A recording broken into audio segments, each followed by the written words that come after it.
명절 잘 보내셨습니까? 설 연휴 잘 보내셨습니까?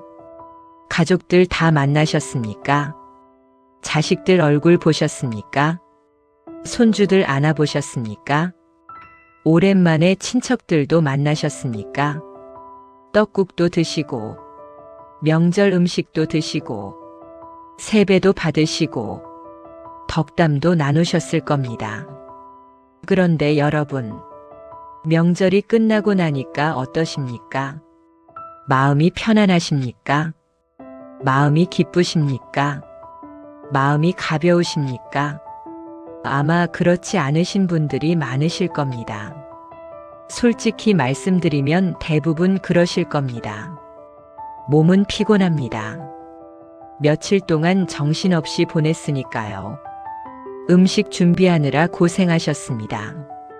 손님 맞이하느라 고생하셨습니다. 이것저것 챙기느라 고생하셨습니다. 치우고 정리하느라 고생하셨습니다. 몸이 피곤한 건 당연합니다. 그런데 몸보다 마음이 더 피곤합니다. 몸보다 마음이 더 지쳤습니다. 몸보다 마음이 더 시끄럽습니다. 몸보다 마음이 더 무겁습니다. 왜 그렇습니까?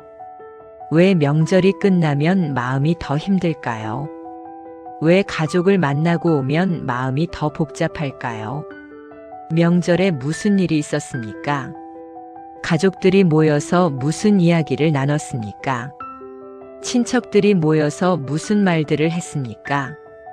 잠시 생각해 보십시오. 눈을 감고 떠올려 보십시오. 명절에 들었던 말들을 떠올려 보십시오. 떠오르는 게 있으실 겁니다. 분명히 있으실 겁니다. 우리 아들이 이번에 승진했어. 우리 아들이 부장이 됐어. 우리 아들이 이번에 큰 계약을 땄어. 우리 딸이 좋은 데 취직했어. 우리 딸이 대기업에 들어갔어. 우리 딸이 연봉이 얼마야. 우리 며느리가 참 살림을 잘해. 우리 며느리가 요리를 잘해. 우리 며느리가 우리 아들 잘 챙겨줘. 우리 사위가 돈을 잘 벌어. 우리 사위가 능력이 있어. 우리 사위가 우리 딸 잘 대해줘. 우리 손주가 공부를 잘해. 우리 손주가 전교에서 몇 등이야. 우리 손주가 영재반에 들어갔어. 우리 손주가 피아노 대회에서 상 받았어. 우리 집이 이사를 했어. 우리가 아파트를 샀어. 우리가 평수를 넓혔어. 우리 집이 몇 억이야. 우리가 차를 바꿨어. 우리 아들이 외제차를 뽑았어. 우리가 여행을 다녀왔어. 우리가 유럽을 다녀왔어. 이런 이야기들 들으셨지요? 많이 들으셨지요? 귀에 못이 박히도록 들으셨지요? 자식 자랑, 손주 자랑, 돈 자랑, 집 자랑, 차 자랑, 여행 자랑. 명절에 가족들이 모이면 이런 이야기들이 넘쳐납니다. 은근슬쩍 자랑합니다. 대놓고 자랑합니다. 안 물어봤는데도 말합니다. 듣고 싶지 않은데도 들립니다. 피하고 싶은데도 피할 수가 없습니다. 그때 여러분 마음이 어떠셨습니까? 솔직히 말해 보십시오. 아무도 안 듣습니다. 그냥 마음속으로만 솔직해지십시오. 기분이 좋으셨습니까? 같이 기뻐해 주셨습니까? 진심으로 축하해 주셨습니까? 와, 정말 잘 됐다 하고 박수 쳐주셨습니까? 그렇지 않으셨을 겁니다. 적어도 마음 한구석이 불편하셨을 겁니다. 뭔가 찝찝하셨을 겁니다. 뭔가 개운치 않으셨을 겁니다. 입으로는 잘 됐네 축하해 하고 말했을 겁니다. 하지만 마음은 그렇지 않았을 겁니다. 겉으로는 웃었지만 속으로는 안 웃었을 겁니다. 왜 저 집은 저렇게 잘 될까? 왜 저 집 자식은 저렇게 잘났을까? 왜 저 집 손주는 저렇게 똑똑할까? 왜 우리 집은 안 그럴까? 왜 우리 자식은 저렇지 못할까? 왜 우리 손주는 저만큼 못할까? 이런 생각이 드셨을 겁니다. 자동으로 드셨을 겁니다. 안 하려고 해도 드셨을 겁니다.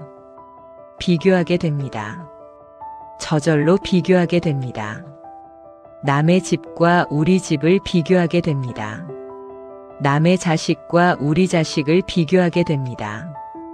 남의 손주와 우리 손주를 비교하게 됩니다. 남의 형편과 우리 형편을 비교하게 됩니다. 비교하면 어떻게 됩니까? 초라해집니다. 내가 초라해집니다. 내 인생이 초라해집니다. 내가 가진 것이 별것 아닌 것처럼 느껴집니다. 내가 이룬 것이 아무것도 아닌 것처럼 느껴집니다. 속이 상합니다. 괜히 속이 상합니다. 내가 뭘 잘못한 것도 아닌데 속이 상합니다. 남이 잘 됐다는데 왜 내가 속이 상합니까? 남이 행복하다는데 왜 내가 불행해집니까? 질투가 납니다. 부러움이 생깁니다. 부러움이 질투가 됩니다. 질투가 원망이 됩니다. 원망이 분노가 됩니다. 분노가 자책이 됩니다. 밤에 잠이 안 옵니다. 자려고 누우면 낮에 들었던 말들이 떠오릅니다. 저 사람이 했던 자랑이 떠오릅니다. 그때 내가 느꼈던 감정이 떠오릅니다. 그때 내가 했던 비교가 떠오릅니다. 뒤척입니다. 한숨이 나옵니다. 잠이 안 옵니다. 새벽까지 뒤척입니다. 명절이 끝났는데 마음은 더 무거워졌습니다. 가족을 만났는데 마음은 더 외로워졌습니다. 즐거워야 할 시간이 고통이 됐습니다. 행복해야 할 명절이 상처가 됐습니다. 여러분 안녕하십니까? 연꽃의 사색입니다. 오늘은 바로 이 이야기를 하려고 합니다.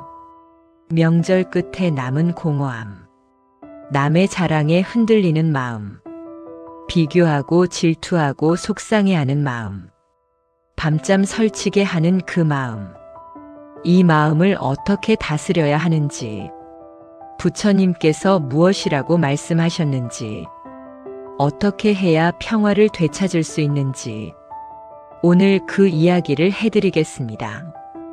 편안하게 누우십시오. 오늘 하루 지친 몸을 쉬게 해주십시오. 오늘 하루 시끄러웠던 마음을 가라앉히십시오. 명절 동안 상처받은 마음을 내려놓으십시오. 그냥 제 목소리에 귀를 기울이시면 됩니다. 듣다가 잠드셔도 괜찮습니다. 부처님 말씀이 여러분의 마음을 어루만져 줄 것입니다. 부처님 말씀이 여러분의 상처를 치유해 줄 것입니다. 자, 먼저 질문을 하나 드리겠습니다. 왜 우리는 남의 행복을 보면 불행해질까요? 왜 우리는 남이 잘 되면 내가 못된 것 같을까요? 왜 우리는 남의 기쁨을 보면 내가 슬퍼질까요? 왜 우리는 비교를 하게 될까요? 왜 우리는 비교를 멈출 수 없을까요? 이것은 인간의 본성입니다. 누구나 그렇습니다. 성인 군자도 그렇습니다. 도를 닦은 수행자도 그렇습니다.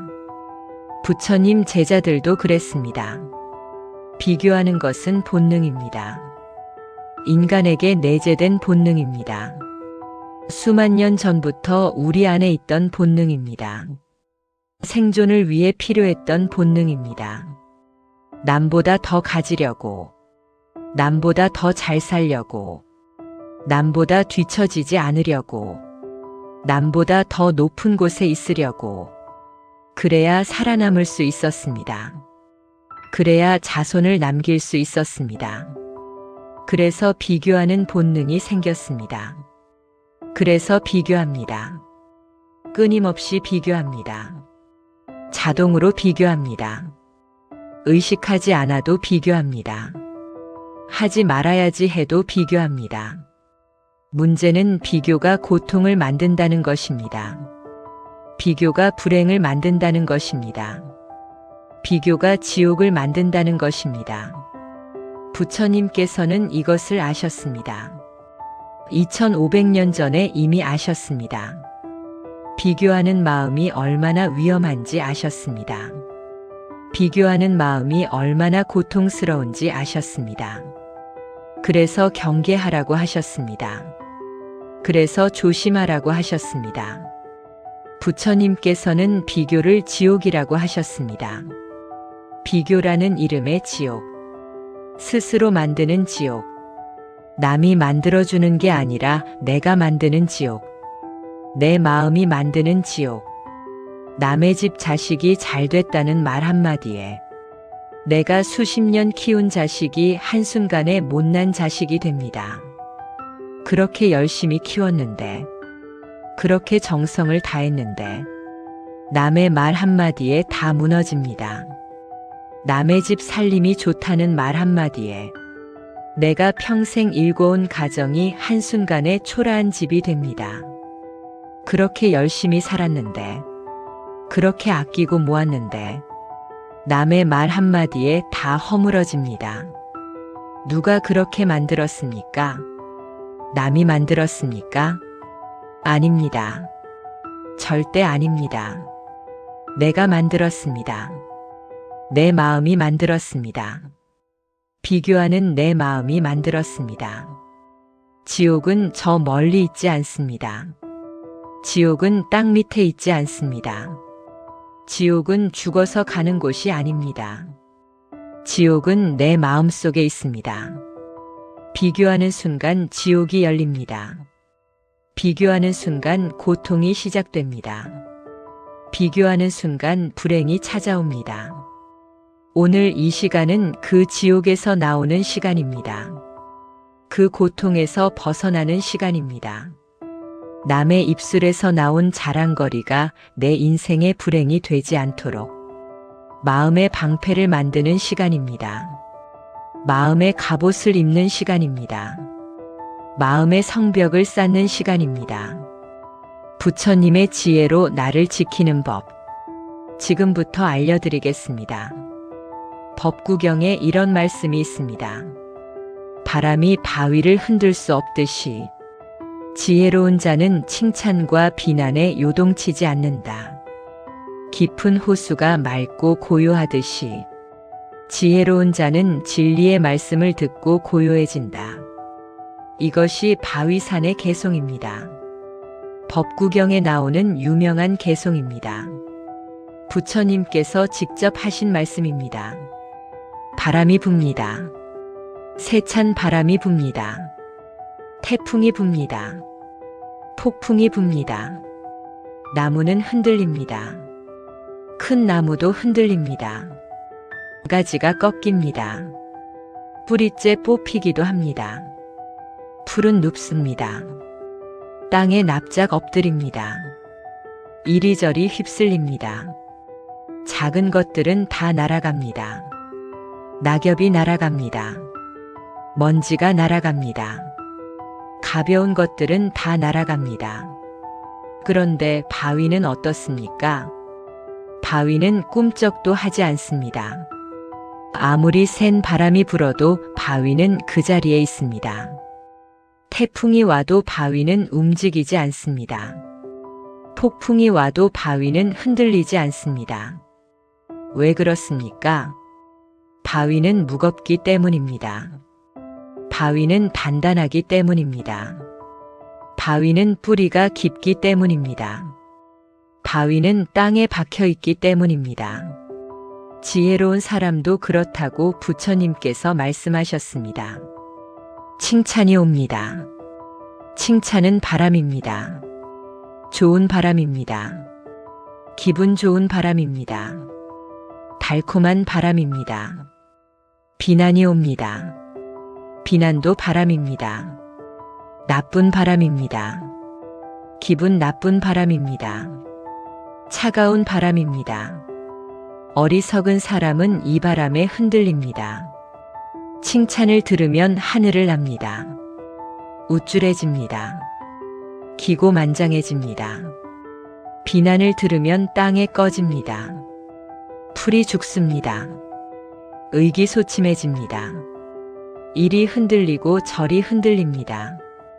바람 부는 대로 흔들립니다. 갈대처럼 흔들립니다. 지혜로운 사람은 흔들리지 않습니다. 칭찬을 들어도 덤덤합니다. 비난을 들어도 덤덤합니다. 바위처럼 그 자리에 있습니다. 바위처럼 중심을 잡고 있습니다. 바위처럼 굳건합니다. 이것을 우리 상황에 대입해 보십시오. 남의 자랑이 바람입니다. 남의 잘난 이야기가 바람입니다. 남의 돈 자랑, 자식 자랑, 집 자랑이 바람입니다. 남의 성공 이야기가 바람입니다. 남의 행복 이야기가 바람입니다. 그 바람이 불어옵니다. 명절에 특히 세게 붑니다. 가족 모임에서 특히 세게 붑니다. 친척 모임에서 특히 세게 붑니다. 동창 모임에서 특히 세게 붑니다. 그때 여러분은 어떠십니까? 나무처럼 흔들리십니까? 풀처럼 눕습니까? 낙엽처럼 날아갑니까? 아니면 바위처럼 꿋꿋합니까? 대부분 흔들립니다. 저도 그렇습니다. 누구나 그렇습니다. 흔들리는 게 정상입니다. 흔들리는 게 인간입니다. 하지만 흔들리면 고통스럽습니다. 흔들리면 중심을 잃습니다. 흔들리면 평화가 깨집니다.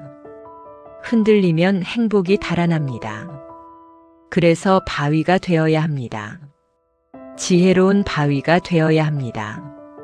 흔들리지 않는 바위가 되어야 합니다. 굳건한 바위가 되어야 합니다. 어떻게 바위가 됩니까? 어떻게 해야 흔들리지 않습니까? 어떻게 해야 저 바람을 견딜 수 있습니까? 부처님께서 말씀하셨습니다. 지혜로운 자는 흔들리지 않는다고 하셨습니다. 지혜가 있어야 흔들리지 않습니다. 지혜가 있어야 바위가 됩니다. 지혜가 있어야 평화를 지킵니다. 그 지혜가 무엇입니까? 지금부터 알려드리겠습니다. 첫째 지혜입니다. 칭찬받을 때 기뻐하는 마음과 남의 자랑을 들을 때 질투하는 마음은 한 뿌리입니다. 이것을 잘 들으십시오. 아주 중요한 말씀입니다. 이것만 깨달아도 마음이 편해집니다. 누군가 나를 칭찬합니다. 내가 최고야. 내가 제일 잘해. 내 자식이 제일 잘났어. 내 집이 제일 좋아. 내가 제일 행복해 보여. 이런 칭찬을 들으면 기분이 좋습니다. 우쭐해집니다. 어깨가 올라갑니다. 기분이 좋아집니다. 하루가 즐겁습니다. 그런데 이 기분 좋은 마음, 이 우쭐한 마음, 이것이 바로 질투의 뿌리입니다. 이것이 바로 비교의 뿌리입니다. 왜 그렇습니까? 칭찬받아서 기쁜 마음은 내가 남보다 낫다는 생각에서 옵니다. 내가 위에 있고 남이 아래에 있다는 생각에서 옵니다. 비교해서 내가 이겼다는 생각에서 옵니다. 남보다 내가 우월하다는 생각에서 옵니다. 그런데 남의 자랑을 들을 때는 어떻습니까? 남이 나보다 낫다는 생각이 듭니다. 남이 위에 있고 내가 아래에 있다는 생각이 듭니다. 비교해서 내가 졌다는 생각이 듭니다. 남보다 내가 못하다는 생각이 듭니다. 그래서 질투가 납니다. 그래서 속이 상합니다. 그래서 기분이 나빠집니다. 그래서 밤잠을 설칩니다. 보십시오. 둘 다 비교입니다. 둘 다 위아래를 따지는 것입니다. 둘 다 이기고 지는 것입니다. 둘 다 우열을 가리는 것입니다. 칭찬받아 기뻐하는 마음과 질투하는 마음은 같은 뿌리입니다. 비교라는 뿌리에서 나온 두 개의 가지입니다. 하나는 위로 뻗은 가지고 하나는 아래로 뻗은 가지입니다. 하나는 기쁨이고 하나는 슬픔입니다. 하지만 뿌리는 같습니다. 그래서 부처님께서는 칭찬에도 흔들리지 말라고 하셨습니다. 칭찬받을 때 기뻐하면 비난받을 때 슬퍼집니다.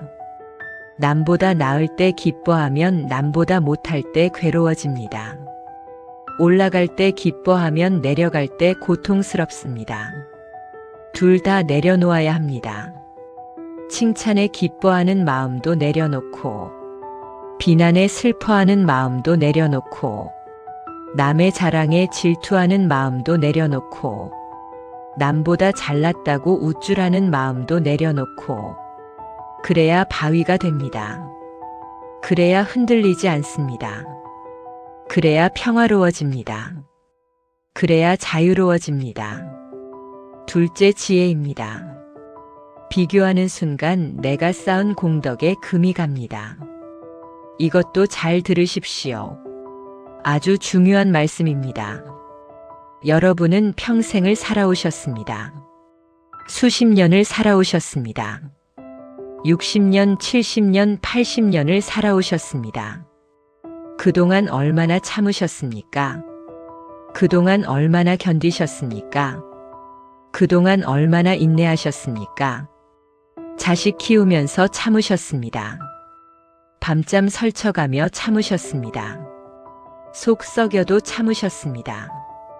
살림하면서 참으셨습니다. 없는 살림에 참으셨습니다. 아끼고 또 아끼며 참으셨습니다. 시집살이 하면서 참으셨습니다. 서러워도 참으셨습니다. 억울해도 참으셨습니다. 직장 생활하면서 참으셨습니다. 상사한테 참으셨습니다. 부당한 일에도 참으셨습니다. 세상살이 하면서 참으셨습니다. 불공평한 세상에 참으셨습니다. 내 뜻대로 안 되는 인생에 참으셨습니다. 그 인내가 공덕입니다. 그 참음이 공덕입니다. 그 견딤이 공덕입니다. 눈에 보이지 않지만 쌓여 있습니다. 항아리에 물을 담듯이 여러분의 인내는 공덕이 되어 항아리에 담겼습니다. 수십 년 동안 한 방울 한 방울 담겼습니다. 조금씩 조금씩 담겼습니다. 이제 거의 가득 찼습니다. 말년에 복이 될 것입니다. 노년에 열매가 될 것입니다. 그런데 비교를 하면 어떻게 됩니까? 그 항아리에 금이 갑니다. 미세한 금이 갑니다. 눈에 보이지 않는 금이 갑니다. 작은 틈이 생깁니다. 그 금 사이로 공덕이 새어나갑니다. 운이 빠져나갑니다. 복이 빠져나갑니다. 조금씩 조금씩 새어나갑니다. 남의 자랑에 질투하면 금이 갑니다. 남의 잘난 것에 속상해하면 금이 갑니다. 남과 비교해서 나를 깎아내리면 금이 갑니다. 남의 행복에 내가 불행해지면 금이 갑니다. 한 번 비교할 때마다 금이 갑니다. 한 번 질투할 때마다 금이 갑니다. 한 번 속상해할 때마다 금이 갑니다. 한 번 원망할 때마다 금이 갑니다. 그렇게 새어나갑니다. 내가 쌓은 공덕이 새어나갑니다. 내가 모은 복이 새어나갑니다. 수십 년 모은 것이 새어나갑니다. 억울하지 않습니까? 분하지 않습니까? 안타깝지 않습니까? 내가 수십 년 참고 견뎌서 쌓은 공덕입니다. 내가 피땀 흘려 모은 복입니다. 그것이 남의 자랑 한마디에 새어나갑니다. 내 질투심 때문에 새어나갑니다. 내 비교하는 마음 때문에 새어나갑니다. 남은 자랑했을 뿐입니다. 남은 자기 이야기를 했을 뿐입니다. 남은 자기 기쁨을 나눴을 뿐입니다. 그것을 내가 받아서 질투로 바꾼 것입니다. 그것을 내가 받아서 비교로 바꾼 것입니다. 그것을 내가 받아서 도구로 바꾼 것입니다. 남의 잘못이 아닙니다. 내 잘못입니다. 내 마음의 문제입니다. 내가 선택한 것입니다. 그래서 비교를 멈춰야 합니다. 그래서 질투를 내려놓아야 합니다. 내 공덕을 지키기 위해서입니다. 내 복을 지키기 위해서입니다. 내 말년을 위해서입니다. 내 노후를 위해서입니다. 이제 한 가지 이야기를 들려드리겠습니다. 어느 절에 보살님 두 분이 계셨습니다. 둘 다 비슷한 나이였습니다. 둘 다 자식이 있었습니다. 그런데 한 분의 자식이 크게 성공했습니다. 사업이 잘 됐습니다. 좋은 집을 사들였습니다. 좋은 차를 사들였습니다. 그 보살님은 절에 오면 자랑을 했습니다. 우리 아들이 또 성공했어.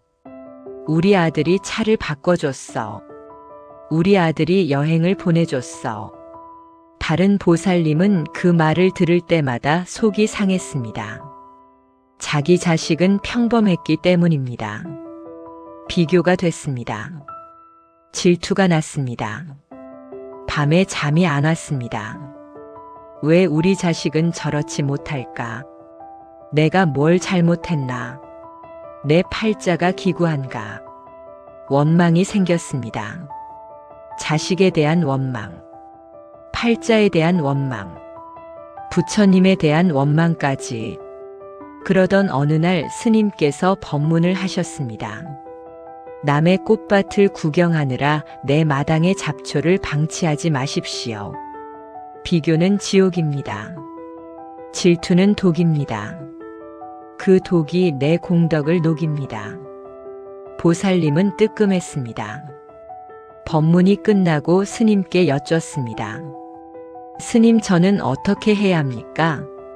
질투가 납니다. 멈출 수가 없습니다. 스님께서 말씀하셨습니다. 보살님, 저 보살님이 자랑할 때 보살님의 복이 줄어드는 것이 아닙니다. 보살님이 질투할 때 보살님의 복이 줄어드는 것입니다. 남의 입을 막을 수는 없습니다. 하지만 내 마음은 지킬 수 있습니다. 그것은 보살님의 선택입니다. 보살님은 깨달았습니다. 문제는 저 친구가 아니었습니다. 문제는 나였습니다. 내 마음이었습니다. 그 후로 보살님은 마음을 바꿨습니다. 질투하지 않으려고 노력했습니다. 쉽지 않았지만 꾸준히 노력했습니다. 그러자 마음이 편해졌습니다. 밤에 잠이 잘 왔습니다. 평화로워졌습니다. 그리고 신기한 일이 일어났습니다.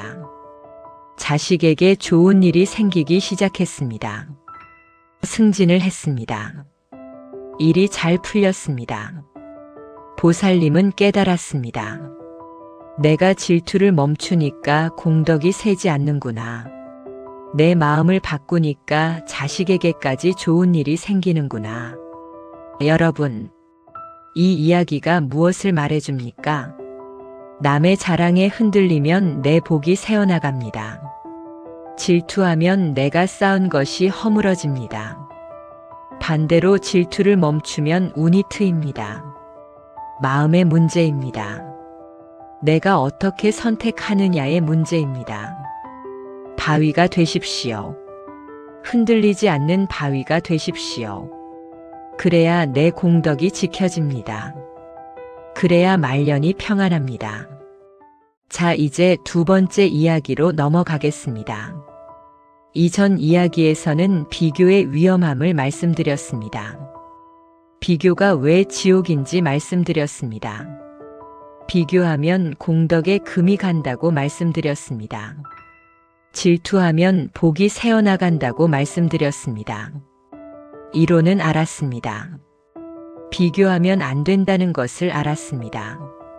질투하면 안 된다는 것을 알았습니다. 그런데 문제가 있습니다. 알아도 안 됩니다. 머리로는 알아도 마음이 안 따라줍니다. 비교하지 말아야지 해도 비교하게 됩니다. 질투하지 말아야지 해도 질투가 납니다. 속상하지 말아야지 해도 속이 상합니다. 어떻게 해야 합니까? 어떻게 해야 비교를 멈출 수 있습니까? 어떻게 해야 질투를 내려놓을 수 있습니까? 어떻게 해야 남의 자랑에 흔들리지 않을 수 있습니까? 오늘 그 방법을 알려드리겠습니다. 구체적인 방법을 알려드리겠습니다. 부처님의 지혜를 바탕으로 한 방법입니다. 오늘부터 바로 쓸 수 있는 방법입니다. 저는 이것을 유리장막이라고 부릅니다. 마음의 유리장막입니다. 투명한 유리장막입니다. 유리장막이 무엇입니까? 유리는 투명합니다. 다 보입니다. 막혀 있지만 다 보입니다. 그런데 유리는 막아줍니다. 바람을 막아줍니다. 추위를 막아줍니다. 비를 막아줍니다. 먼지를 막아줍니다. 밖에서 무슨 일이 일어나는지 다 보입니다. 하지만 나에게 직접 닿지는 않습니다. 유리가 막아주기 때문입니다. 마음의 유리 장막도 그렇습니다. 남이 자랑하는 것이 보입니다. 남이 뭐라고 하는지 들립니다. 다 보이고 다 들립니다. 하지만 그것이 내 마음에 직접 닿지 않습니다. 유리 장막이 막아주기 때문입니다. 내 마음을 보호해주기 때문입니다. 이 유리 장막을 세우는 방법, 지금부터 알려드리겠습니다. 3단계로 알려드리겠습니다. 첫 번째 단계입니다. 관찰하기입니다. 누군가 자랑을 시작합니다. 명절에 친척이 자랑을 합니다. 모임에서 친구가 자랑을 합니다. 우리 아들이 이번에 승진했어. 우리 딸이 좋은데 시집 갔어. 우리 손주가 공부를 잘해. 우리가 집을 샀어. 우리가 차를 바꿨어. 이런 말이 들립니다. 그때 보통은 어떻게 합니까? 바로 반응합니다. 바로 비교합니다. 바로 질투합니다. 바로 속이 상합니다. 자랑을 듣는 순간 마음이 요동칩니다. 자동으로 요동칩니다. 생각할 틈도 없이 요동칩니다. 그런데 첫 번째 단계는 다릅니다. 바로 반응하지 않습니다. 한 발 물러서서 관찰합니다. 저 사람이 지금 자랑을 하고 있구나. 저 사람이 지금 자기 이야기를 하고 있구나. 저 사람이 지금 뭔가를 말하고 있구나. 이렇게 관찰합니다. 그냥 바라봅니다. 판단하지 않고 바라봅니다. 그리고 한 가지 더 관찰합니다. 저 사람의 마음을 관찰합니다. 저 사람이 왜 자랑을 할까요? 왜 저렇게 말하고 싶어 할까요? 왜 저렇게 알리고 싶어 할까요? 생각해 보십시오. 진짜 행복한 사람은 자랑을 많이 하지 않습니다. 진짜 만족하는 사람은 굳이 말하지 않습니다. 진짜 충분한 사람은 증명할 필요가 없습니다. 자랑을 많이 하는 사람은 불안한 사람입니다. 인정받고 싶은 사람입니다. 확인받고 싶은 사람입니다. 자기가 괜찮다는 것을 증명하고 싶은 사람입니다. 속이 꽉 찬 사람은 조용합니다. 속이 빈 사람이 시끄럽습니다. 빈 수레가 요란합니다. 저 사람이 지금 자랑을 한다는 것은 저 사람이 지금 불안하다는 뜻입니다. 저 사람이 지금 인정받고 싶다는 뜻입니다. 저 사람이 지금 확인받고 싶다는 뜻입니다. 이렇게 관찰하면 어떻게 됩니까? 측은해집니다. 불쌍해집니다. 가여워집니다. 저 사람도 참 힘들구나. 저 사람도 참 불안하구나. 저 사람도 인정받고 싶어서 저러는구나. 이렇게 보이면 질투가 줄어듭니다. 이렇게 보이면 속상함이 줄어듭니다. 오히려 연민이 생깁니다. 오히려 자비심이 생깁니다. 이것이 첫 번째 단계입니다. 관찰하기입니다. 저 사람이 자랑하는 것을 관찰하고, 저 사람의 불안한 마음을 관찰하고, 있는 그대로 바라보는 것입니다. 두 번째 단계입니다. 투명화하기입니다. 관찰을 했습니다. 저 사람이 자랑하고 있다는 것을 알았습니다. 저 사람이 불안해서 그런다는 것을 알았습니다. 그런데 그래도 마음이 흔들릴 수 있습니다. 그래도 질투가 날 수 있습니다. 그래도 속이 상할 수 있습니다. 그때 두 번째 단계를 씁니다. 투명화하기입니다. 저 사람의 말이 내 귀에 들어옵니다. 우리 아들이 승진했어. 우리 딸이 잘 됐어. 우리 집이 좋아졌어. 이 말이 들어옵니다. 들어오는 것은 막을 수 없습니다. 귀를 막을 수는 없으니까요. 그런데 이 말이 내 가슴에 박히게 할 것인가? 이 말이 내 마음에 상처를 내게 할 것인가? 그것은 내가 정하는 것입니다. 유리창을 상상하십시오. 내 앞에 투명한 유리창이 있다고 상상하십시오. 아주 깨끗한 유리창입니다. 아주 단단한 유리창입니다. 저 사람의 말이 날아옵니다. 화살처럼 날아옵니다. 그런데 유리창에 부딪힙니다. 유리창을 뚫지 못합니다. 유리창에서 튕겨나갑니다. 또는 이렇게 상상하십시오. 저 사람의 말이 날아옵니다. 그런데 유리창을 통과합니다. 통과하면서 힘을 잃습니다. 통과하면서 독이 빠집니다. 내 가슴에 닿을 때는 아무 힘이 없습니다. 그냥 스쳐 지나갑니다. 그냥 흘러갑니다. 내 마음에 박히지 않습니다. 내 마음에 상처를 내지 않습니다. 이것이 투명화하기입니다. 저 사람의 말을 투명하게 만드는 것입니다. 저 사람의 자랑을 투명하게 만드는 것입니다. 들리지만 영향받지 않는 것입니다. 보이지만 흔들리지 않는 것입니다. 처음에는 어렵습니다. 처음에는 잘 안 됩니다. 하지만 연습하면 됩니다. 자꾸 하다 보면 됩니다. 누군가 자랑을 시작하면 마음속으로 유리창을 떠올리십시오. 내 앞에 유리창이 있다고 상상하십시오. 저 말이 유리창에 막힌다고 상상하십시오. 저 말이 유리창을 통과하며 힘을 잃는다고 상상하십시오. 그러면 신기하게 마음이 편해집니다. 그러면 신기하게 덜 흔들립니다. 그러면 신기하게 질투가 줄어듭니다. 이것이 두 번째 단계입니다. 투명화하기입니다. 세 번째 단계입니다.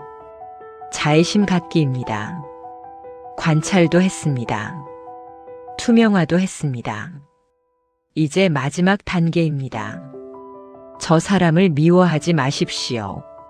저 사람을 원망하지 마십시오. 저 사람을 욕하지 마십시오. 저 사람도 중생입니다. 저 사람도 불안한 중생입니다. 저 사람도 인정받고 싶은 중생입니다. 저 사람도 사랑받고 싶은 중생입니다. 자랑하는 사람을 보면 보통 어떻게 합니까? 밉습니다. 얄밉습니다. 재수 없습니다. 저 사람 때문에 기분이 나빠졌다고 생각합니다. 그런데 저 사람을 미워하면 누가 손해입니까? 저 사람이 손해입니까? 아닙니다. 내가 손해입니다.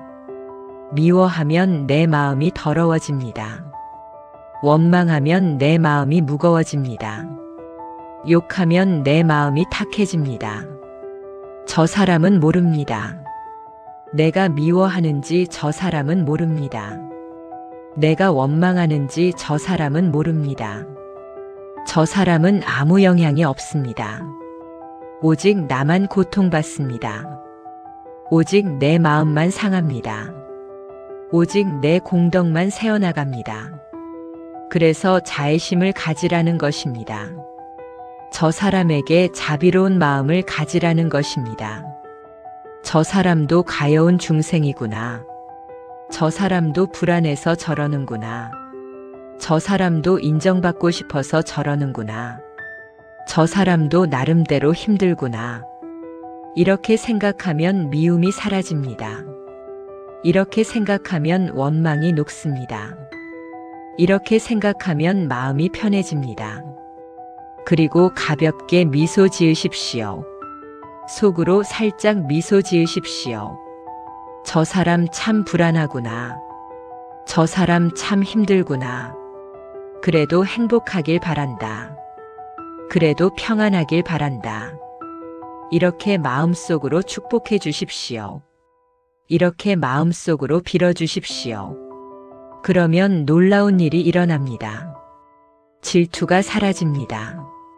속상함이 사라집니다. 오히려 마음이 따뜻해집니다. 오히려 마음이 넓어집니다. 이것이 세 번째 단계입니다. 자애심 갖기입니다. 자, 정리하겠습니다. 마음의 유리 장막을 세우는 세 단계입니다. 첫째, 관찰하기. 저 사람이 자랑하고 있구나. 저 사람이 불안해서 저러는구나. 있는 그대로 바라보기. 둘째, 투명화하기. 저 말이 내 마음에 박히지 않게 하기. 유리창을 상상하며 흘려보내기. 들리지만 영향받지 않기. 셋째, 자애심 갖기. 저 사람도 가여운 중생임을 알기. 미워하지 않고 축복해주기. 가볍게 미소 짓기. 이 세 단계를 쓰면 남의 자랑에 흔들리지 않습니다. 이 세 단계를 쓰면 비교하지 않게 됩니다. 이 세 단계를 쓰면 질투가 사라집니다. 이 세 단계를 쓰면 마음의 평화를 지킬 수 있습니다. 이제 실생활에서 어떻게 쓰는지 알려드리겠습니다. 명절입니다. 친척들이 모였습니다. 누군가 자랑을 시작합니다. 우리 아들이 이번에 승진했어. 연봉이 얼마야? 집을 샀어. 차를 바꿨어. 예전 같으면 속이 상했을 겁니다. 예전 같으면 질투가 났을 겁니다. 예전 같으면 밤에 잠을 못 잤을 겁니다. 그런데 이제는 다릅니다. 첫째, 관찰합니다. 아, 저 사람이 지금 자랑을 하고 있구나. 저 사람이 인정받고 싶어서 저러는구나. 저 사람도 참 불안하구나. 둘째, 투명화합니다. 내 앞에 유리창이 있다고 상상합니다. 저 말이 유리창에서 튕겨나간다고 상상합니다. 저 말이 유리창을 통과하며 힘을 잃는다고 상상합니다. 셋째, 자애심을 갖습니다. 저 사람도 가여운 중생이구나. 저 사람도 행복하길 바란다. 마음속으로 살짝 미소 짓습니다. 그러면 어떻게 됩니까? 마음이 흔들리지 않습니다. 질투가 나지 않습니다. 속이 상하지 않습니다. 평온합니다. 고요합니다. 겉으로는 똑같이 대화합니다. 그래, 잘 됐네, 축하해. 이렇게 말합니다. 그런데 속으로는 다릅니다. 예전에는 겉으로만 축하하고 속으로는 부글부글 끓었습니다. 이제는 겉으로도 축하하고 속으로도 평온합니다. 말은 같은데 마음이 다릅니다. 행동은 같은데 내면이 다릅니다. 그 차이가 엄청납니다. 예전에는 집에 돌아와서 밤새 뒤척였습니다. 이제는 집에 돌아와서 편안히 잠듭니다. 예전에는 며칠 동안 속이 상했습니다. 이제는 그 자리에서 끝납니다. 예전에는 공덕에 금이 갔습니다. 이제는 공덕이 지켜집니다. 이것이 유리장막의 힘입니다. 이것이 마음을 지키는 힘입니다. 이것이 부처님의 지혜입니다. 여러분도 쓸 수 있습니다. 누구나 쓸 수 있습니다. 연습하면 됩니다. 자꾸 하다 보면 됩니다. 처음에는 어색합니다. 처음에는 잘 안 됩니다. 그래도 포기하지 마십시오. 한 번, 두 번, 세 번. 자꾸 연습하십시오. 그러면 점점 익숙해집니다. 그러면 점점 자연스러워집니다. 나중에는 자동으로 됩니다. 누가 자랑을 해도 자동으로 유리 장막이 올라갑니다. 자동으로 관찰하고 투명화하고 자애심을 갖게 됩니다. 그때 여러분은 자유로워집니다. 남의 말에 휘둘리지 않게 됩니다. 남의 자랑에 흔들리지 않게 됩니다. 비교의 지옥에서 벗어나게 됩니다. 이것이 진정한 해탈입니다.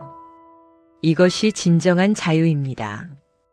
부처님께서 말씀하신 마음의 평화입니다. 자, 이제 한 가지 더 중요한 이야기를 하겠습니다. 모임에서 누군가 자랑을 시작할 때 우리는 보통 어떻게 합니까? 첫째, 맞장구를 칩니다. 와, 대단하다, 잘됐다, 부럽다. 이렇게 맞장구를 칩니다. 둘째, 나도 질세라 자랑합니다. 그래, 근데 우리 아들도. 그래, 근데 우리 집도. 이렇게 맞자랑을 합니다. 셋째, 화제를 돌립니다. 그건 그렇고 요즘 날씨가. 그건 그렇고 저번에 뉴스 봤어? 이렇게 슬쩍 화제를 돌립니다. 넷째, 자리를 피합니다. 화장실 좀 다녀올게. 전화 좀 받을게. 이렇게 자리를 피합니다. 이 중에 어떤 것이 좋습니까? 솔직히 다 좋지 않습니다. 다 임시 방편입니다. 다 근본적인 해결책이 아닙니다. 맞장구를 치면 상대방은 더 신이 납니다. 더 자랑합니다. 더 길어집니다. 맞자랑을 하면 경쟁이 됩니다. 서로 자랑 대결이 됩니다. 둘 다 피곤해집니다. 화제를 돌리면 어색합니다. 상대방이 눈치챕니다. 관계가 불편해질 수 있습니다. 자리를 피하면 계속 피해야 합니다. 평생 피할 수는 없습니다. 근본적인 해결이 아닙니다. 그래서 유리 장막이 필요한 것입니다. 피하지 않아도 됩니다. 화제를 돌리지 않아도 됩니다. 맞자랑을 하지 않아도 됩니다. 그냥 거기 있으면 됩니다. 그냥 들으면 됩니다. 그냥 미소 지으면 됩니다. 유리 장막이 나를 지켜주니까요. 그 말이 내 마음에 닿지 않으니까요. 흔들리지 않으니까요. 겉으로는 평온하게 대화합니다. 그래, 잘 됐네. 정말 대단하다. 축하해. 속으로는 더 평온합니다. 질투가 없습니다. 비교가 없습니다. 그냥 평화롭습니다. 이것이 진짜 실력입니다. 이것이 진짜 내공입니다. 이것이 진짜 수행입니다. 어디서든 평온할 수 있는 것. 누가 뭐라 해도 흔들리지 않는 것. 어떤 상황에서도 마음의 평화를 지키는 것. 이것이 부처님께서 말씀하신 경지입니다. 바위처럼 흔들리지 않는 경지입니다. 깊은 호수처럼 고요한 경지입니다. 여러분도 그렇게 될 수 있습니다. 유리 장막을 세우면 됩니다. 관찰하고 투명화하고 자애심을 가지면 됩니다. 연습하면 됩니다. 꾸준히 하면 됩니다. 그러면 명절이 두렵지 않습니다. 모임이 두렵지 않습니다. 누구를 만나도 두렵지 않습니다. 내 마음은 내가 지킵니다. 내 평화는 내가 지킵니다. 내 공덕은 내가 지킵니다. 유리 장막으로 지킵니다. 부처님의 지혜로 지킵니다. 이제 한 가지 이야기를 더 들려드리겠습니다.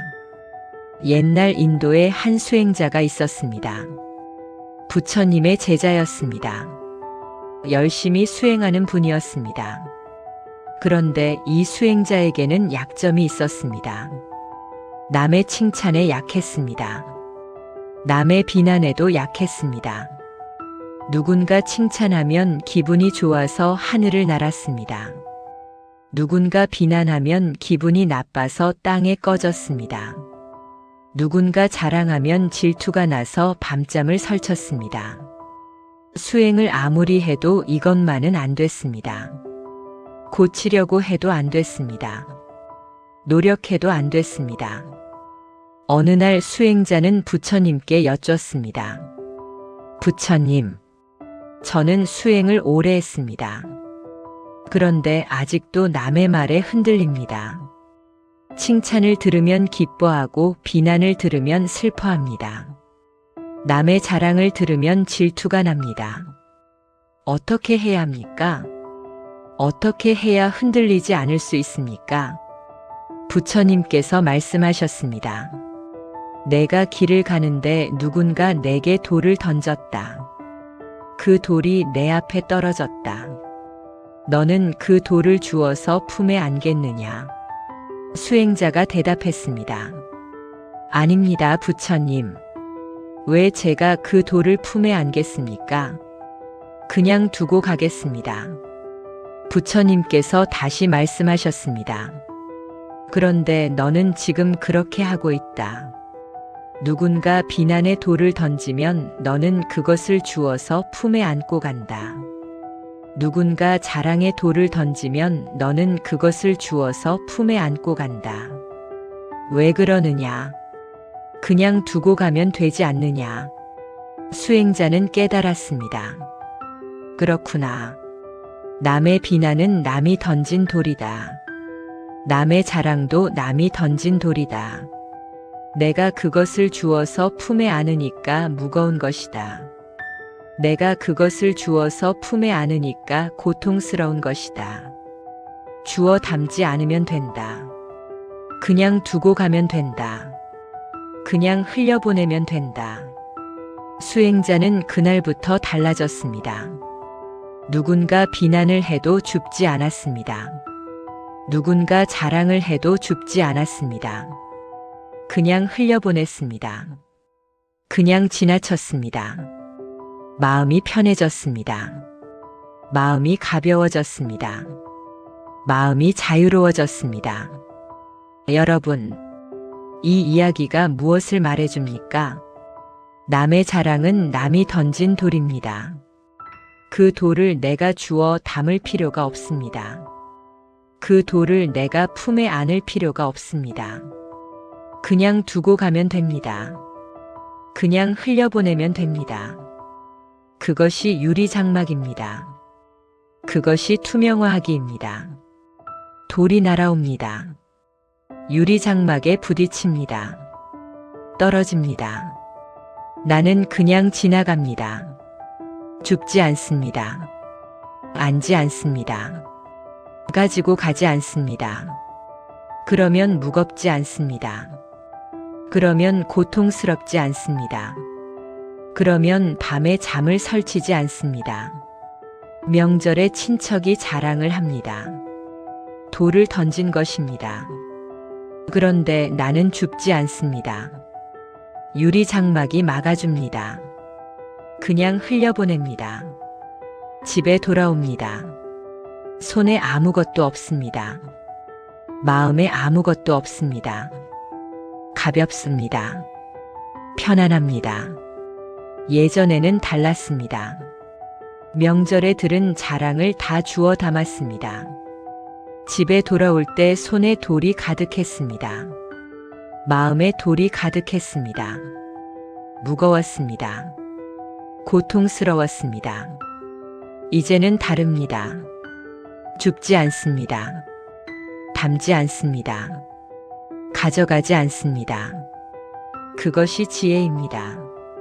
그것이 수행입니다.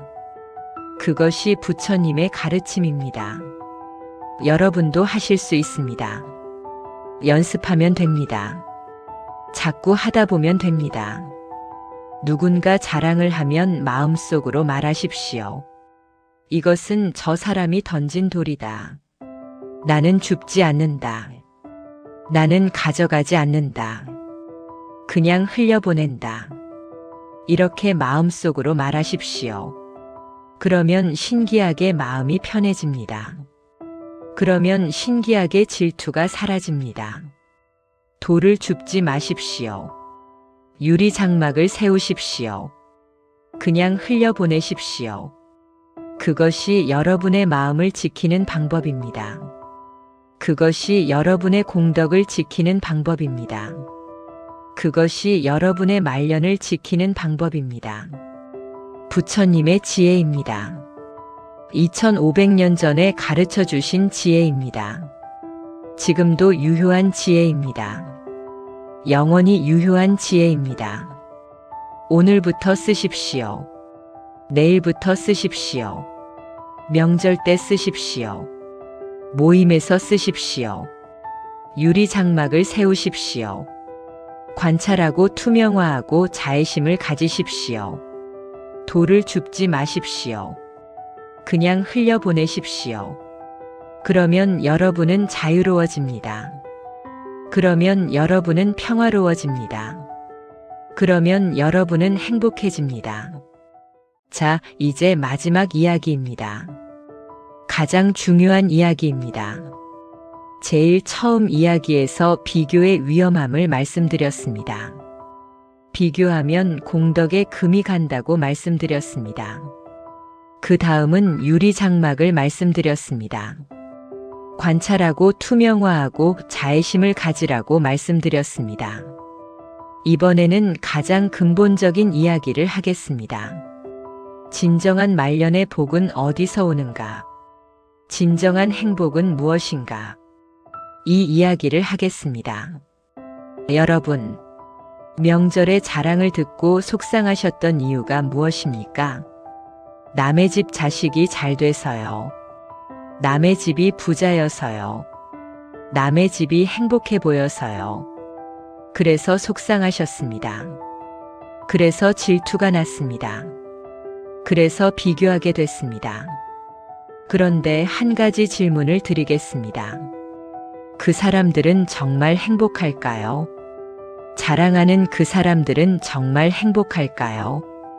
자식이 잘 된 그 사람들은 정말 행복할까요? 돈이 많은 그 사람들은 정말 행복할까요? 우리는 모릅니다. 겉으로 보이는 것이 전부가 아닙니다.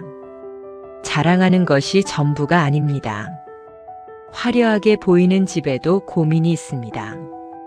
잘 나가는 것 같은 집에도 걱정이 있습니다. 행복해 보이는 집에도 아픔이 있습니다. 자식이 돈을 많이 벌어도 효도를 안 하면 무슨 소용입니까? 자식이 출세를 해도 부모를 찾지 않으면 무슨 소용입니까? 자식이 성공을 해도 부모 마음을 몰라주면 무슨 소용입니까? 돈이 많아도 건강이 안 좋으면 무슨 소용입니까? 집이 커도 외로우면 무슨 소용입니까? 차가 좋아도 마음이 불안하면 무슨 소용입니까? 우리는 겉만 봅니다. 우리는 자랑하는 것만 봅니다. 그 뒤에 숨겨진 것은 보지 못합니다. 자랑하는 사람은 좋은 것만 말합니다. 안 좋은 것은 말하지 않습니다. 힘든 것은 숨깁니다. 아픈 것은 감춥니다. 그러니 겉모습만 보고 부러워하지 마십시오. 그러니 자랑만 듣고 질투하지 마십시오. 속사정은 아무도 모릅니다. 겉과 속이 다를 수 있습니다. 부처님께서 이런 말씀을 하셨습니다. 법구경에 나오는 말씀입니다. 향기 없는 꽃은 빛깔만 고울 뿐이다. 아름다운 말도 실천이 없으면 그와 같다. 향기 없는 꽃. 이것이 무슨 뜻입니까? 꽃이 예쁩니다. 색깔이 곱습니다. 모양이 아름답습니다. 그런데 향기가 없습니다. 코를 가까이 대도 아무 냄새가 안 납니다. 그냥 예쁘기만 합니다. 이런 꽃은 오래 가지 못합니다. 이런 꽃은 금방 시듭니다. 이런 꽃은 사람들의 기억에 남지 않습니다. 반면에 향기로운 꽃이 있습니다. 빛깔은 수수할 수 있습니다. 모양은 평범할 수 있습니다. 그런데 향기가 좋습니다. 은은하게 퍼집니다. 오래도록 남습니다. 사람들의 마음을 편안하게 합니다. 이런 꽃은 오래갑니다. 이런 꽃은 기억에 남습니다. 이런 꽃은 사랑받습니다. 사람도 마찬가지입니다. 겉으로 화려한 사람이 있습니다. 돈이 많습니다. 지위가 높습니다. 자식이 잘났습니다. 집이 좋습니다. 차가 좋습니다. 이런 사람은 빛깔이 고운 꽃과 같습니다. 눈에 띕니다. 부러움을 삽니다. 자랑거리가 많습니다. 그런데 향기가 없으면 어떻습니까? 인품이 없으면 어떻습니까? 덕이 없으면 어떻습니까? 따뜻함이 없으면 어떻습니까? 오래가지 못합니다. 사람들이 떠납니다. 외로워집니다. 말년이 쓸쓸해집니다. 반면에 겉으로는 수수한 사람이 있습니다. 돈이 많지 않습니다. 지위가 높지 않습니다. 자식이 대단하지 않습니다. 집이 크지 않습니다. 차가 좋지 않습니다. 자랑할 것이 별로 없습니다. 내세울 것이 별로 없습니다. 눈에 띄지 않습니다. 그런데 향기가 있습니다. 인품이 있습니다. 덕이 있습니다. 따뜻함이 있습니다. 이런 사람은 오래갑니다. 사람들이 모여듭니다. 존경받습니다. 말년이 행복합니다. 여러분, 어떤 꽃이 되고 싶으십니까? 빛깔만 고운 꽃이 되고 싶으십니까? 향기로운 꽃이 되고 싶으십니까? 당연히 향기로운 꽃이 되고 싶으실 겁니다. 그것이 진정한 행복이기 때문입니다. 그것이 진정한 말년의 복이기 때문입니다. 그렇다면 향기는 어디서 옵니까? 인품은 어디서 옵니까? 덕은 어디서 옵니까? 비교하지 않는 데서 옵니다. 질투하지 않는 데서 옵니다. 남과 경쟁하지 않는 데서 옵니다. 자기 자신에게 만족하는 데서 옵니다. 자기가 가진 것에 감사하는 데서 옵니다. 있는 그대로의 삶을 사랑하는 데서 옵니다. 그래서 비교를 멈추라고 하는 것입니다. 그래서 질투를 내려놓으라고 하는 것입니다. 그것이 향기로운 사람이 되는 길이기 때문입니다. 그것이 말년이 행복해지는 길이기 때문입니다. 이제 한 가지 사실을 알려드리겠습니다. 데이터로 증명된 사실입니다. 연구 결과로 밝혀진 사실입니다. 말년이 행복한 사람은 누구일까요? 노년이 평안한 사람은 누구일까요? 가장 많이 가진 사람일까요? 가장 큰 집에 사는 사람일까요? 가장 잘난 자식을 둔 사람일까요? 아닙니다.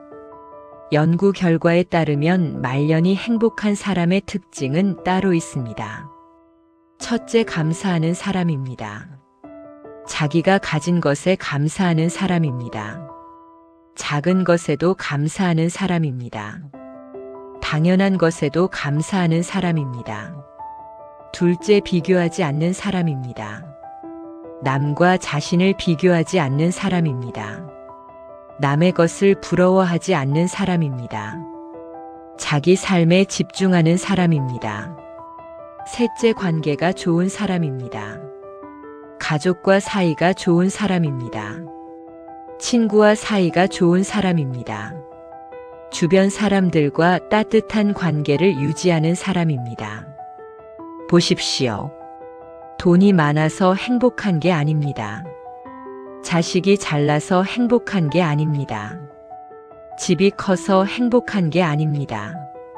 감사해서 행복한 것입니다. 비교하지 않아서 행복한 것입니다. 관계가 좋아서 행복한 것입니다. 이것은 과학이 증명한 것입니다. 수많은 연구가 증명한 것입니다. 통계가 증명한 것입니다. 부처님께서는 2500년 전에 이미 아셨습니다. 만족할 줄 아는 사람이 행복하다고 하셨습니다. 비교하지 않는 사람이 평화롭다고 하셨습니다. 감사하는 마음이 복을 부른다고 하셨습니다. 2500년이 지난 지금, 과학이 부처님 말씀을 증명하고 있습니다. 연구가 부처님 말씀을 확인하고 있습니다. 여러분, 이제 아시겠습니까? 남의 자랑에 흔들릴 필요가 없습니다. 남과 비교할 필요가 없습니다. 남의 것을 부러워할 필요가 없습니다. 그것이 행복의 조건이 아니기 때문입니다. 그것이 말년의 복이 아니기 때문입니다. 오히려 비교하면 불행해집니다. 오히려 질투하면 외로워집니다. 오히려 부러워하면 관계가 나빠집니다. 비교를 멈추십시오. 감사를 시작하십시오. 그것이 말년의 복을 여는 열쇠입니다. 이제 한 가지 이야기를 더 들려드리겠습니다. 옛날 어느 마을에 두 노인이 살았습니다. 둘 다 비슷한 나이였습니다. 둘 다 70이 넘었습니다. 둘 다 자식이 있었습니다. 둘 다 손주가 있었습니다. 그런데 두 노인의 말년은 완전히 달랐습니다. 첫 번째 노인은 부자였습니다. 집이 컸습니다. 땅이 많았습니다. 재산이 넉넉했습니다. 자식들도 잘 됐습니다. 큰아들은 높은 벼슬을 했습니다. 작은 아들은 장사로 돈을 많이 벌었습니다. 객관적으로 보면 부러울 것이 없었습니다. 남들이 보면 복받은 인생이었습니다. 자랑할 것이 많았습니다. 그런데 이 노인은 행복하지 않았습니다. 왜냐하면 늘 비교했기 때문입니다. 늘 남을 의식했기 때문입니다. 늘 더 가지려고 했기 때문입니다. 옆 마을 김부자는 땅이 더 많다더라. 저 집 아들은 더 높은 벼슬을 했다더라. 그 집 손주는 과거에 장원급제했다더라. 이런 생각을 했습니다. 비교했습니다. 부러워했습니다. 질투했습니다. 가진 것이 많은데도 만족하지 못했습니다. 누린 것이 많은데도 감사하지 못했습니다. 항상 부족했습니다. 항상 불만이었습니다. 그래서 얼굴에 그늘이 있었습니다. 그래서 표정이 밝지 않았습니다. 그래서 사람들이 가까이 오지 않았습니다. 자식들도 점점 발길이 뜸해졌습니다. 아버지를 만나면 늘 불평이었기 때문입니다. 아버지를 만나면 늘 남 이야기였기 때문입니다. 아버지를 만나면 기분이 안 좋아졌기 때문입니다. 노인은 큰 집에서 혼자 지냈습니다. 넓은 마당에 사람이 없었습니다. 많은 재산이 있어도 외로웠습니다. 말년이 쓸쓸했습니다. 말년이 허무했습니다. 가진 것은 많은데 행복하지 않았습니다. 두 번째 노인은 달랐습니다. 이 노인은 가난했습니다. 집이 작았습니다. 재산이 별로 없었습니다. 자식들도 평범했습니다. 대단하게 출세한 자식이 없었습니다. 부자가 된 자식도 없었습니다. 객관적으로 보면 내세울 것이 없었습니다. 남들이 보면 평범한 인생이었습니다. 자랑할 것이 별로 없었습니다. 그런데 이 노인은 행복했습니다. 왜냐하면 비교하지 않았기 때문입니다. 남을 의식하지 않았기 때문입니다. 자기가 가진 것에 감사했기 때문입니다. 집이 작아도 따뜻하면 됐습니다. 재산이 없어도 건강하면 됐습니다. 자식이 평범해도 착하면 됐습니다. 노인은 늘 감사했습니다. 아침에 눈을 뜨면 감사했습니다. 밥을 먹으면 감사했습니다. 가족이 건강하면 감사했습니다. 해가 뜨면 감사했습니다. 그래서 얼굴에 빛이 났습니다. 그래서 표정이 밝았습니다. 그래서 사람들이 모여들었습니다. 자식들이 자주 찾아왔습니다. 할아버지를 만나면 기분이 좋아졌기 때문입니다. 할아버지를 만나면 마음이 편해졌기 때문입니다. 할아버지의 미소가 좋았기 때문입니다. 손주들도 할아버지를 좋아했습니다. 이웃들도 노인을 좋아했습니다. 마을 사람들이 노인을 존경했습니다.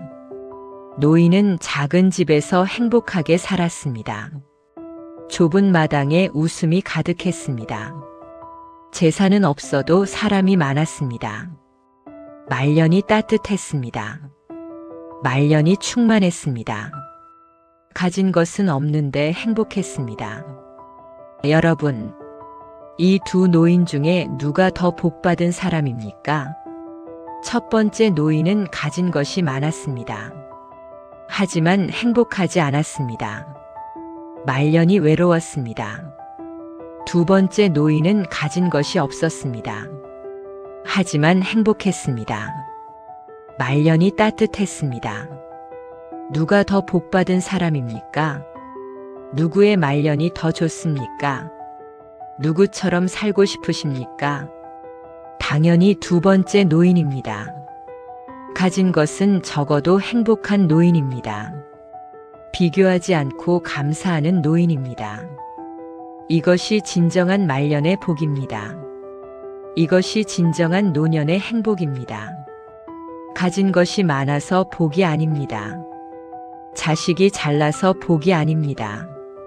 집이 커서 복이 아닙니다. 비교하지 않아서 복입니다. 감사해서 복입니다. 만족해서 복입니다. 부처님께서도 이렇게 말씀하셨습니다. 만족할 줄 아는 사람은 땅바닥에 누워도 편안하고, 만족할 줄 모르는 사람은 천상에 있어도 불만이다. 만족할 줄 아는 사람은 가난해도 부자요. 만족할 줄 모르는 사람은 부자라도 가난하다. 이것이 부처님의 가르침입니다. 이것이 진리입니다. 만족이 복입니다. 감사가 복입니다. 비교하지 않는 것이 복입니다. 여러분, 어떤 노인이 되고 싶으십니까? 첫 번째 노인처럼 많이 가지고도 불행하게 살고 싶으십니까? 두 번째 노인처럼 적게 가지고도 행복하게 살고 싶으십니까? 선택은 여러분의 것입니다. 그리고 그 선택은 오늘 하는 것입니다. 오늘부터 비교를 멈추면 두 번째 노인이 됩니다. 오늘부터 감사를 시작하면 두 번째 노인이 됩니다. 오늘부터 만족하면 두 번째 노인이 됩니다. 명절에 누가 뭐라고 하든, 누가 자랑을 하든, 누가 잘났든 흔들리지 마십시오. 비교하지 마십시오. 질투하지 마십시오. 내 삶을 보십시오. 내가 가진 것을 보십시오. 내 가족을 보십시오.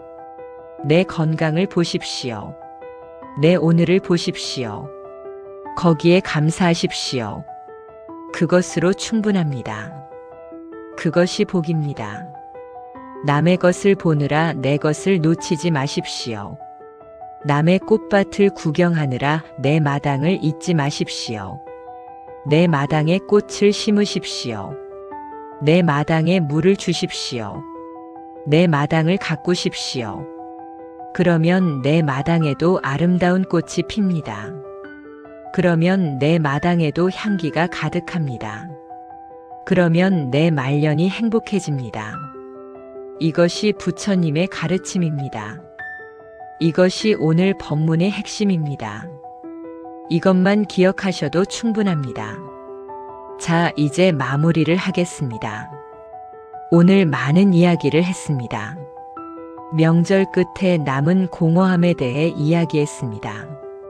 남의 자랑에 흔들리는 마음에 대해 이야기했습니다. 비교의 위험함에 대해 이야기했습니다. 법구경의 바위산 개송을 말씀드렸습니다. 바람에 흔들리지 않는 바위가 되라고 했습니다. 칭찬과 비난에 요동치지 말라고 했습니다. 유리 장막을 세우는 방법을 알려드렸습니다. 관찰하고 투명화하고 자애심을 가지라고 했습니다. 남이 던진 돌을 줍지 말라고 했습니다. 진정한 말년의 복에 대해 이야기했습니다. 향기 없는 꽃과 향기로운 꽃에 대해 이야기했습니다. 행복한 노년의 조건에 대해 이야기했습니다. 다 기억 못하셔도 괜찮습니다. 한 가지만 기억하십시오. 남의 꽃밭을 구경하느라 내 마당의 잡초를 방치하지 마십시오. 이것만 기억하십시오. 남의 집 자식이 잘 됐다고 부러워하지 마십시오. 그러느라 내 자식의 좋은 점을 못 보지 마십시오. 남의 집이 좋다고 질투하지 마십시오. 그러느라 내 집의 따뜻함을 못 느끼지 마십시오. 남의 것을 구경하느라 내 것을 소홀히 하지 마십시오. 남의 것을 부러워하느라 내 것을 잃어버리지 마십시오. 내 마당을 가꾸십시오. 내 꽃밭을 돌보십시오. 내 가족을 사랑하십시오. 내 삶에 감사하십시오. 그것이 행복입니다. 그것이 말년의 복입니다. 그것이 부처님의 가르침입니다. 여러분은 이미 충분합니다. 여러분은 이미 괜찮습니다. 여러분은 이미 존엄합니다. 누군가와 비교해서 평가받을 존재가 아닙니다. 누군가보다 낫고 못하고를 따질 존재가 아닙니다. 여러분의 인생은 여러분의 것입니다. 여러분의 행복은 여러분이 정하는 것입니다. 남이 정해주는 것이 아닙니다. 부처님 보시기에 여러분은 보석입니다. 있는 그대로 빛나는 보석입니다. 다듬을 필요 없는 보석입니다. 비교할 필요 없는 보석입니다. 그 사실을 잊지 마십시오. 그 사실을 기억하십시오. 명절에 상처받으셨다면, 누군가의 자랑에 마음이 흔들렸다면, 비교하고 질투하고 속상했다면, 이제 그 상처를 닦아내십시오. 이제 그 마음을 내려놓으십시오. 이제 다시 고요한 일상으로 돌아가십시오. 유리 장막을 세우십시오. 바위처럼 굳건해지십시오. 향기로운 꽃이 되십시오. 그래서 말년이 행복하십시오. 그래서 노년이 평안하십시오. 그래서 남은 날들이 복되십시오. 이 법문을 듣는 모든 분께 간절히 발언합니다. 비교의 지옥에서 벗어나시길 발언합니다. 질투의 독에서 해방되시길 발언합니다. 남의 말에 흔들리지 않으시길 발언합니다. 내 마당의 꽃을 잘 가꾸시길 발언합니다. 내 가족을 잘 사랑하시길 발언합니다. 내 삶에 감사하시길 발언합니다. 말년이 향기롭기를 발언합니다. 노년이 평화롭기를 발언합니다. 남은 날들이 행복하기를 발언합니다. 부처님의 가피가 여러분과 함께 하시길 축원합니다. 지장보살님의 자비가 여러분을 감싸시길 축원합니다. 관세음보살님의 보살핌이 여러분의 가정에 가득하시길 축원합니다. 이제 편안하게 눈을 감으십시오. 오늘 들은 말씀을 마음에 담고 잠드십시오. 명절의 상처를 부처님께 맡기고 잠드십시오. 내일 아침 눈을 뜨면 새로워져 있을 것입니다. 내일 아침 눈을 뜨면 가벼워져 있을 것입니다. 내일 아침 눈을 뜨면 평화로워져 있을 것입니다. 나무아미타불, 나무아미타불, 나무아미타불. 나무지장보살 마하살, 나무지장보살 마하살, 나무지장보살 마하살, 나무관세음보살, 나무관세음보살, 나무관세음보살, 여러분 모두 성불하십시오. 오늘 밤 편안히 주무십시오. 좋은 꿈 꾸십시오. 내일 아침 개운하게 일어나십시오.